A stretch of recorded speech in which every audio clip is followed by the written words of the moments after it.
Now, the United States says it's concerned about the role that Lebanese group Hezbollah is playing in the Syrian conflict. The group's fighters have been battling Syrian rebels in northern Lebanon for months. But now, for the first time, the capital Beirut has been hit by 2 rocket attacks.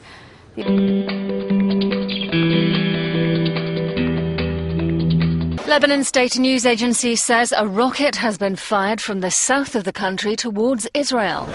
There's no news on who may be responsible or of any damage or casualties.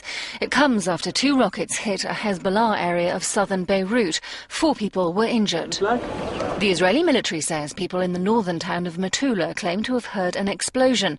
A few days ago, Hezbollah leader Hassan Nasrallah confirmed the group's involvement in the Syrian conflict.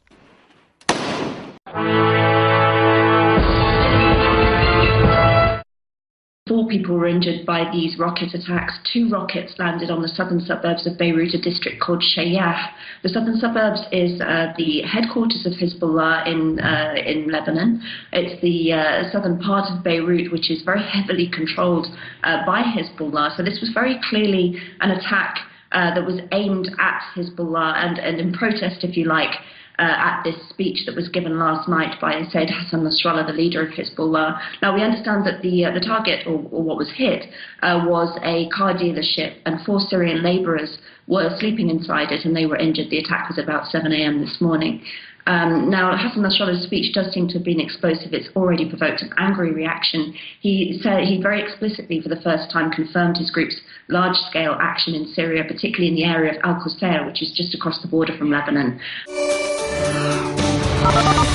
An important diplomatic development Sunday. The Syrian foreign minister on a surprise visit to Baghdad, Walid al-Mualim, saying that Syria would, quote, in principle, be willing to attend these long-touted peace talks in Geneva. The Russians pressuring Damascus to be there, the US trying to pressure the Syrian opposition. Let's hear what he had to say in Baghdad.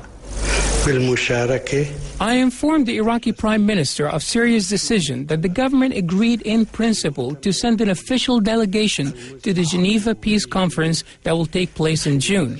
From the beginning of the crisis, I assured that Syria believes that dialogue among the Syrians is the only solution to Syria and that no one can make a decision on behalf of the Syrian people when it comes to the future of their country. Now, of course, the big outstanding question here is the Syrian opposition going to attend itself?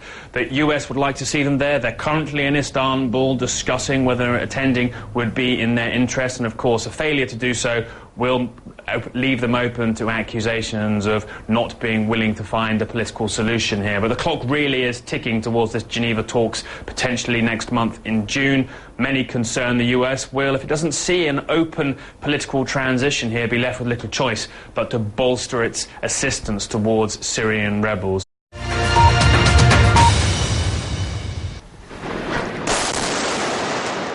The Syrian town of Al-Qusayr has seen heavy bombing for a week now from government forces desperate to regain control from the rebels. There are warnings that this could turn into a massacre. We can't independently verify this footage, but it appears to show homes reduced to rubble.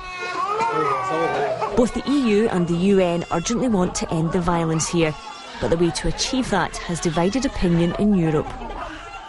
The UK wants to loosen sanctions and arm the rebels, but it's in the minority. Many EU countries like Austria are against the idea of allowing lethal weapons into a war zone. The UK argues that lifting the ban on supplying weapons to Syria will shift the balance of power away from President Assad. The EU has until the end of the week to reach a deal before the arms embargo expires, but there may not be a compromise at today's meeting.